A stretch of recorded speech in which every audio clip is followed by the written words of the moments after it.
बिस्मिल्लाहिर्रहमानिर्रहीम। अस्सलाम वालेकुम। आज की हमारी रेसिपीज़ बहुत ही मज़ेदार और सबको पसंद आने वाली है। तो आज हम बना रहे हैं 1 कप सूजी के साथ बहुत ही नरम मुलायम जालीदार केक। इस तरह से आप बनाएंगे तो बाज़ार का केक खाना भूल जाएंगे। उम्मीद है कि आप लोगों को रेसिपीज़ पसंद आएगी। अब चलते हैं और मिलकर शुरू करते हैं अपनी आज की रेसिपीज़। इसके लिए 1 कप सूजी लें, इसको आप छानकर साफ कर लें और बाउल में डाल लें। साथ में आप 3/4 कप दूध डाल लें। दूध डालकर आप इसको अच्छी तरह मिक्स करें ताकि सूजी जो है वो खुश्क ना रहे, दूध के अंदर अच्छी तरह जज़ब हो जाए, हल हो जाए।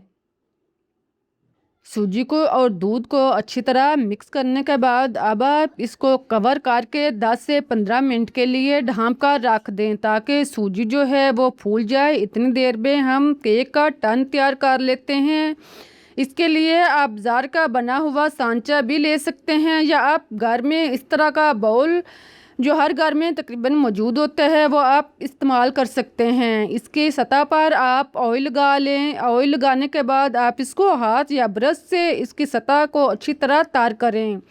फिर आप इसके ऊपर बटर पेपर रख लें। अगर बटर पेपर नहीं है तो इसके ऊपर मैदा 1 से 2 चम्मच डालकर इसको घुमाएं ताकि मैदा जो है वो अच्छी तरह इसकी सतह पर चिपक जाए।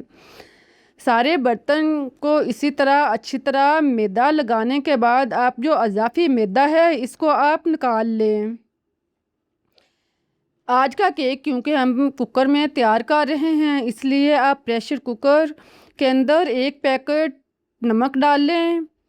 इसके ऊपर आप सांचा जो है स्टीमर प्लेट वो एहतियात के साथ रख दें। अब आप इसको गर्म होने दें। इसे आप नॉर्मल आंच पर गर्म होने दें। 10 से 15 मिनट के बाद आप देखें कि सूजी जो है वो फूल चुकी है, नरम हो चुकी है। इसको आप मिक्स करें। इसके अंदर आप आधा कप मैदा या आटा डाल लें। आधा कप आप चीनी शामिल कर लें। अगर आपको चीनी ज़्यादा पसंद है, मिठास ज़्यादा पसंद है तो आप 2 चम्मच ऊपर भी डाल सकते हैं। 4 चम्मच आप ऑयल डाल लें। इसको आप मिक्स कर लें। इन सारी चीज़ों को आप अच्छी तरह मिक्स करें। साथ में आप थोड़ा थोड़ा दूध डालते जाएं और इसको आप मिक्स करते जाएं। दूध जो है वो आप एक दफ़ा नहीं डाल लें, इसको आप थोड़ा थोड़ा डालते जाएं और इसको आप मिक्स करते जाएं। इस तरह बटर जो है वो बेहतरीन तैयार होगा। ख्याल रहे कि इसके अंदर गिल्टी जो है वो बिल्कुल नहीं बनने देनी। इसका बटर आपने बिल्कुल नरम क्रीम की तरह तैयार करना है, जो ना ज़्यादा गाढ़ा हो और ना ज़्यादा पतला हो। इसको आप अच्छी तरह मिक्स करें। जब दूध जज़ब हो जाए तो आप इसके अंदर थोड़ा थोड़ा करके दूध डालते जाएं। इस तरह बटर को आप तैयार करें। इसको आप 3-4 मिनट तक अच्छी तरह मिक्स करें ताकि बटर जो है वह बेहतरीन तैयार हो। इस तरह का बटर नॉर्मल सा तैयार करने के बाद अब आप 1 चम्मच बेकिंग पाउडर और आधा चम्मच सोडा डाल लें। साथ में आप 1 चम्मच वनीला शामिल कर लें।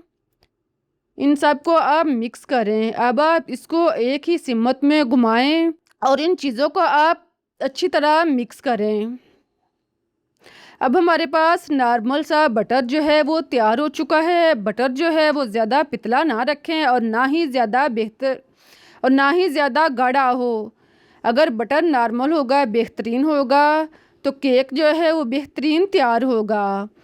इस तरह का बटर तैयार करने के बाद अब आप इसमें ग्रीन और रेड टूटी फ्रूटी शामिल कर लें। इससे इसके जायके में और भी इजाफा हो जाएगा। अगर आप चाहें तो सादा केक भी बना सकते हैं या आप इसके अंदर ये टूटी फ्रूटी डाल लें। इसको डालकर आप मिक्स करें और फिर आप इसको पैन के अंदर डाल लें। इसको डालने के बाद 1-2 दफ़ा आप इसको हरकत दें ताकि बटर जो है वो बराबर हो जाए। इसके ऊपर आए हुए बुलबुले जो हैं वो ख़त्म हो जाएं तो इसके ऊपर आप टूटी फ्रूटी डाल दें। अब आप इसको एहतियात के साथ उठाकर कुकर वाले सांचे यानी स्टीमर प्लेट के ऊपर रखें। स्टीमर प्लेट क्योंकि ऑलरेडी गर्म है इसलिए आप इसको एहतियात के साथ रखें और फिर आप इसका ढक्कन जो है वो बंद करें। इसका आप रबट और सीटी जो है वो निकाल लें।